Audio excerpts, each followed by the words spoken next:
ዛሬ ቆንጆ የሚጣፍጥ ጨጓራ የማያስቸግር የማይረብሽ የክክ ምስር ወጥ እናዘጋጃለን። ሰላም ሰላም ውድ የማማ ቤተሰቦች እንዴት ናችሁ? ሁሉ መልካም። ዛሬ የምናየው የምስር ክክ ቀይ ወጥ ነው። ምስሩን በመልቀም እንጀምራለን። ዛሬ የምንሰራው ወጥ ጨጓራችንን ሆዳችንን ምቾት የማይነሳም ብዙ ጊዜ ቀይ ምስር ጨጓራ የሚያስቸግራቸው ሰዎች እንደዚህ አድርገው ቢጠቀሙ አሪፍ የሆነውን አሰራር ነው።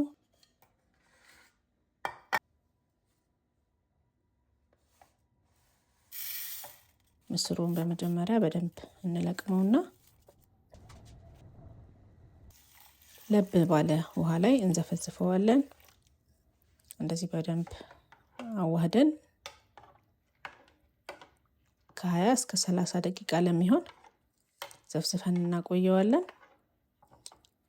ይህም ጨጓራችንን የሚያስቸግረንን ነገር ለመቀነስ ያግዘናል። እሱን ወደ ጎን እናደርግና እስከዛ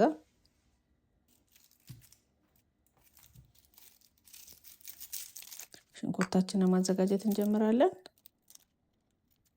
ምስር ትንሽ ሽንኩርት ይፈልጋል። አነስተኛ ምስር ቢሆንም የተጠቀምኩት 2 መካከለኛ መጠን ያለው ቀይ ሽንኩርት ልጠን ከትፈን እናዘጋጃለን። ሰብስክራይብ ያላደረጋችሁ ሰብስክራይብ እያደረጋችሁ ቤተሰብ ሁኑ። ቪዲዮን ላይክ ያደረጋችሁ ጀምሮ ሀሳብ አስተያየታችሁን ኮሜንት ላይ አስቀምጡልኝ።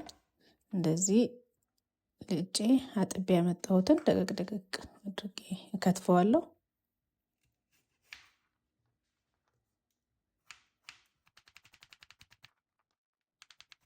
ወቅቱ የጾም ወቅት እንደመሆኑ በተደጋጋሚ እያዘጋጀሁላችሁ ያለሁት የጾም ምግቦችን ነው። እንደ አማራጭ እንዲሆናችሁ በየአይነትም ስታዘጋጁ ደግባት የሚሆናችሁ በተለይ ደግሞ ጨጓራ ለሚያስቸግረን እንዴት አድርገን ማዘጋጀት እንዳለብን ነው።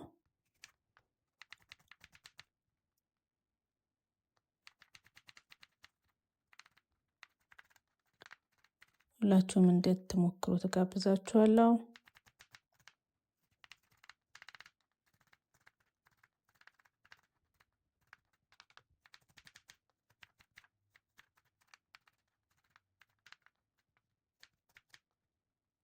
ሽንኩርትን ፈጭታችሁ መጠቀም የምትፈልጉ ፈጭታችሁ ማዘጋጀት ትችላላችሁ።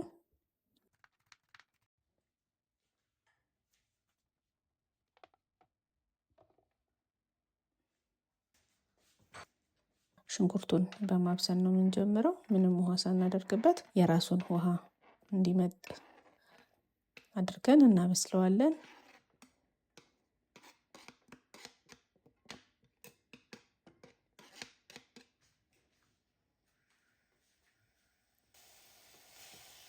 ምንም ውሃ ታድርጉበት የራሱን ውሃ እንዲመጥ ትንሽ ከማሰልን በኋላ ቶሎ እንዲበስል ደግሞ እንዲያግዘን ጨው ትንሽ ብናደርግለት ቶሎ ያበስልልናል። ስለዚህ የተወሰነ ጨው አድርጌበታለሁ። ተጨማሪ ሌላ ምንም አናደርግም። በራሱ ባለው ውሃ ይበስላል። እያማሰልን እናበስለዋለን።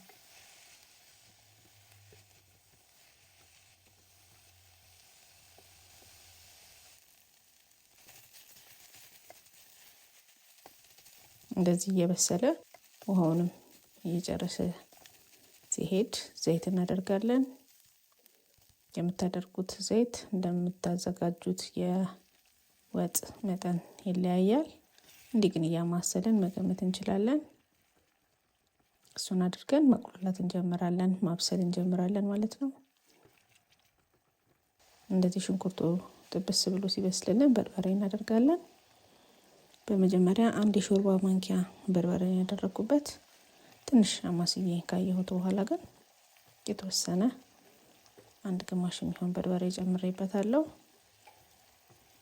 እንደምታውቁት አንዳንድ በርበሬ ቶሎ ያሰማል፣ አንዳንዱ ደግሞ በዛም አድርጋችሁ ብትጨምሩበት እንዳዘገጃጀቱ ስለሚለያይ እንት ቼክ እያደረጋችሁ እያማሰላችሁ ታስተካክሉታላችሁ። መሀል ላይ የሚይዝባችሁ ከሆነ ደግሞ ውሃ ጠብ ማድረግም ትችላላችሁ።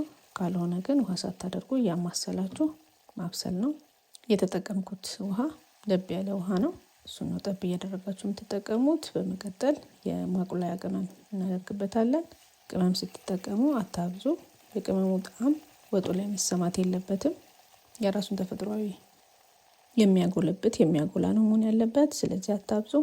በመቀጠል የነጭ ሽንኩርትና ዝንጅብል አብሮ የተፈጨ እናደርጋለን። ከዛ የተወሰነ እናበስለዋለን ከ20-30 ደቂቃ በኋላ ለብ ባለ ውሃ ወደ ዘበዘፍነው ምስር እንሄድና በደንብ እሽት አድርገን እናጥበዋለን።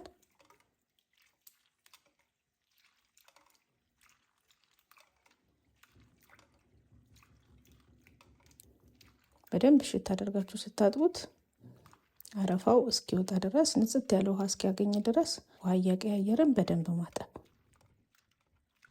እዚህ ላይ የምናጥበው ነው በኋላ ለሆዳችንም ለጨጓራችንም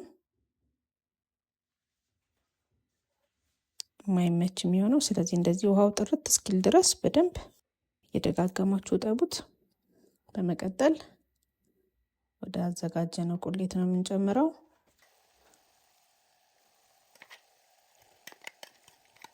እሱን ጨምረን እያማሰልን እናበስላለን። ነጭ ሽንኩርትና ምስሩን ከጨመራችሁ በኋላ ድስቱ እንዳይዝባችሁ ቶሎ ማማሰል ይፈልጋል። እንደምታውቁት ክክ ምስር የሚያዝ ነገር ስላለው እሱ መሀል ላይ ቼክ እያደረጋችሁ መጀመሪያ ላይ ምንም ውሃ ሳይደረግበት እንዲሁ ይበስላል። ከዛ እንደመያዝ የሚልባችሁ ከሆነ ውሃ ጠብ እያደረጋችሁ ቀስ እያደረጋችሁ ማብሰል። አሁንም የተጠቀምኩት ለብ ያለ ውሃ ነው። ወጥ ስታዘጋጁ ለብ ያለ ውሃ ብትጠቀሙ አሪፍ ነው።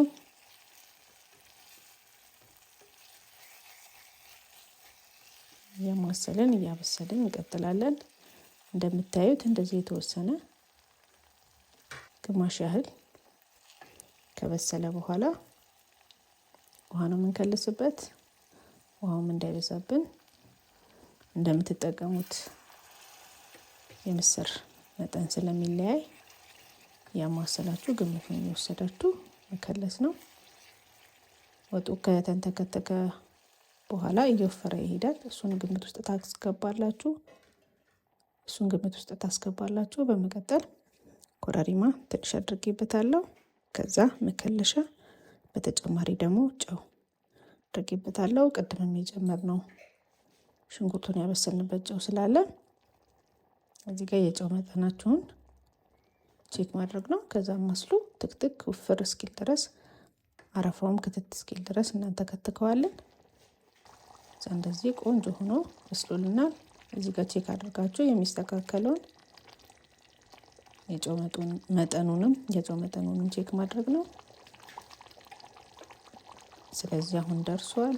በጣም ቆንጆ አሪፍ፣ ለሆድ ለጨጓራ የማይከብድ የክክ ምስር ቀይ ወጥ አዘጋጅተናል።